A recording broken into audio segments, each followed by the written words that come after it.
Part 2 of my Toxic Narcissistic Fleas video. Number 11 is emotional blindness and betrayal blindness. And this usually manifests as not being able to see what somebody is doing to you and how they're actually treating you, how they are betraying you, because you tend to gaslight yourself and dismiss their toxic behavior, even when it's causing great damage to your life. And you not only do this to yourself, you do this to others as well, especially people who come to you or present with issues where they have been betrayed, where they have been treated badly or abused, and you tend to encourage people to stay with their abusers. So if you do that, there is a huge emotional and betrayal blindness going on here, which is a major sign of a toxic flea. Number 12 is promotion of narcissistic narratives. And this actually is kind of like a mega number here, because it pretty much covers all the other things in a holistic kind of way, if you know what I mean. In this case, you not only believe in narcissistic narratives such as hustle culture, misogyny, sexism, racism, obsession with purity, etc., is that you actually promote these narratives very enthusiastically. So you're kind of like the best salesman in the world when it comes to promoting them. Number 13, gaslighting others when people come to you and try to share their true feelings and what they are really going through. In that moment, you tend to gaslight them out of their feelings, by telling them that either they don't feel that way, or what they feel they shouldn't feel, or that what they see you can't see because you can't see it, so it can't be real. A classic example of this is, so you had a problem with XYZ? Whoa, that's strange, because I know XYZ really well and I've never had a problem with him. Get the picture? You have a huge case of fleas here, and it can really hurt and invalidate the people who come into contact with you. Number 14 is an insensitivity or a lack of empathy and compassion. And this can be both towards yourself and others. So this doesn't need much explanation, but if you dismiss people's feelings and your own feelings, you can't empathize with what somebody is going through, and sometimes you can't empathize even with what you are really going through. You tend to be very harsh, and you judge the other person, or you even judge yourself, and you try to toxic positivity the person out of whatever they're feeling, and try to rush them and push them to get over themselves. And by the way, you do this to yourself as well. So that is a huge narcissistic flea. Number 15 is disconnection from life. And this, again, as I said, is when you are not truly connected with the flow of life. When you're not truly connected with the flow of life, the essence of life, as I call it, and you can't be, because you are image obsessed and your attention is fully on what's happening on the outside, or what you would like to portray on the outside by way of image management, and what is superficial rather than what is deep, pure and whole. Number 16 is an inflated sense of capability or arrogant misjudgment of your own capability. And this is a huge narcissistic flea, because narcissists usually either have a huge inflated sense of what they are truly and actually capable of, unless they are a covert narcissist or a vulnerable narcissist, then that's another whole story. And you can see this characteristic especially in the case of narcissistic men, who will mansplain things that they have really no idea what they're talking about. And you can also have a tendency to misjudge and think that you are far more capable of doing something than you actually are. And this is what you portray to the world, but when push comes to shove, you really don't have the goods.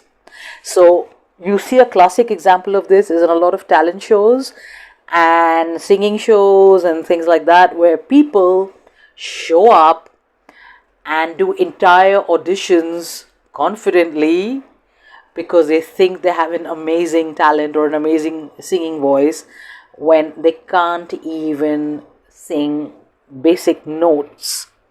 It's like they're so far removed from the reality of where they are. Reason they have no insight about where they really are or who they really are.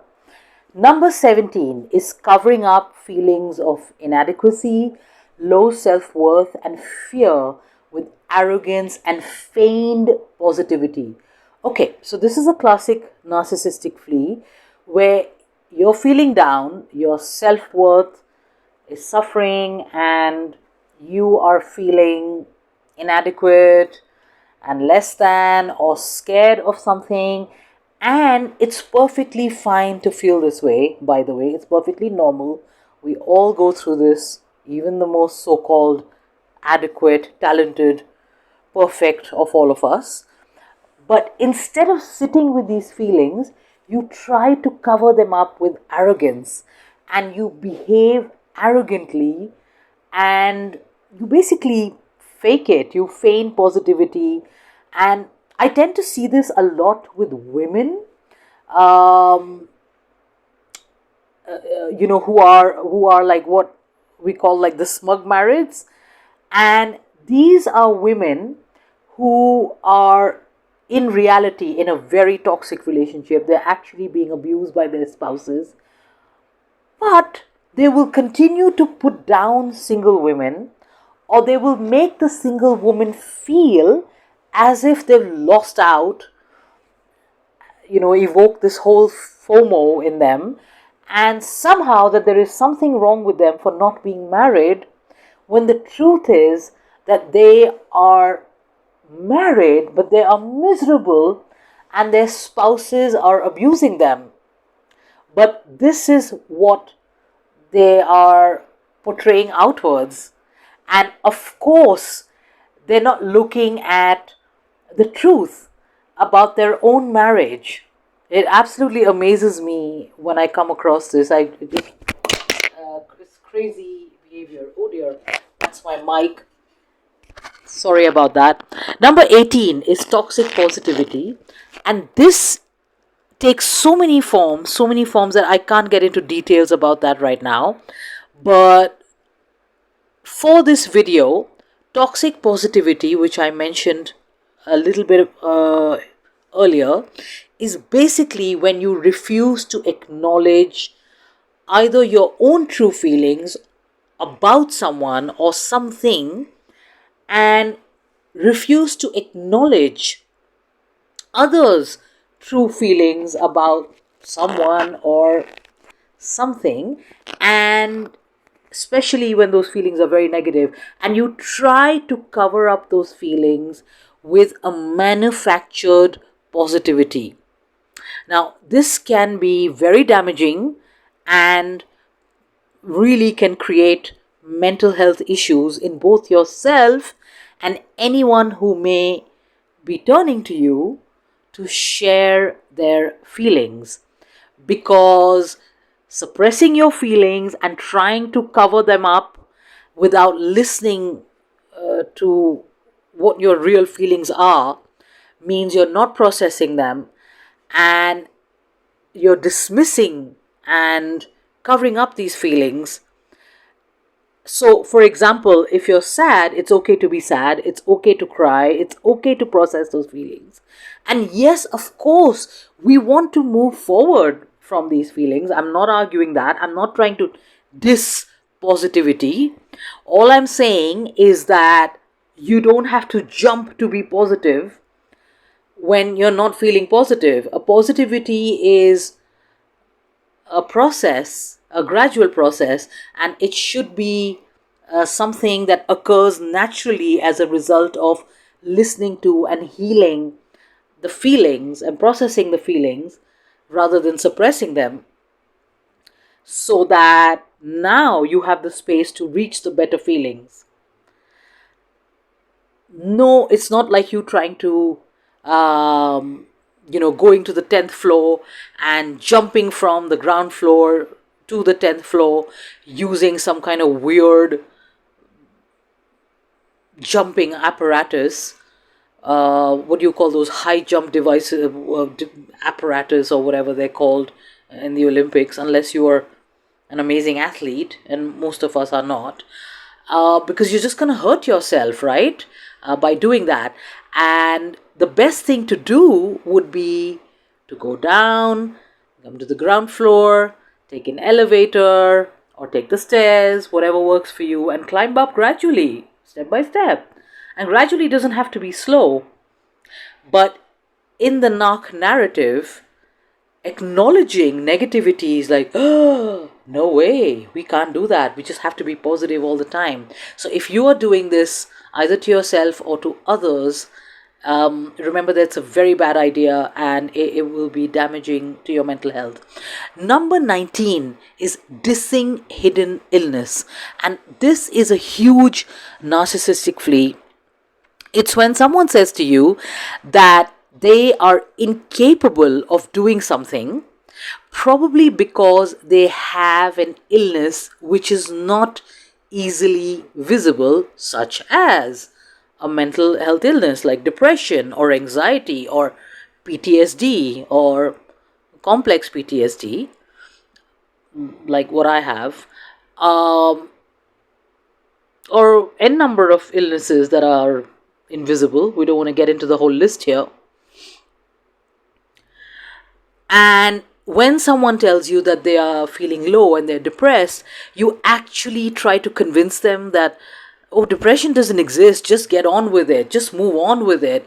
And you basically are asking a person who has real, genuine mental health issues and mental disability to do something that they are actually incapable of doing in that moment, and this can cause huge damage to this person.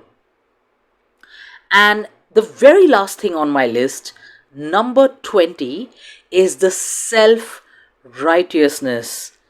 You feel that you have the right to be judge and jury on everyone, and you basically, when people reach out to you for help, for example, or to discuss something or to share some vulnerability, you are very quick to point out that the reason they're in that situation is because they didn't do this, or they should have done blah, blah, blah. And look at me, I did this and I did that, and therefore I am not in that situation, but you are.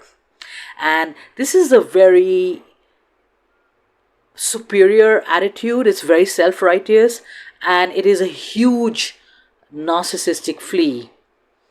If you remember Bridget Jones' Diary, I think it was the first movie, the first installment, and she was a single woman, who she and her friends would often talk about the smug marrieds. And the smug marrieds were these very self-righteous people who would ask very intrusive questions about why Bridget Jones was still single, and made her feel like she was single because there was something wrong with her, and by upping their own status as somehow better than her because they were married and she wasn't.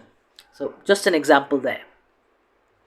So these are 20 fleas. I'm sure they're like much more out there, and I would love to hear from you in the comments if you have any to add over here and any suggestions for me to add more fleas in the future. But for now, thank you very much, and I'm going to see you in the next video.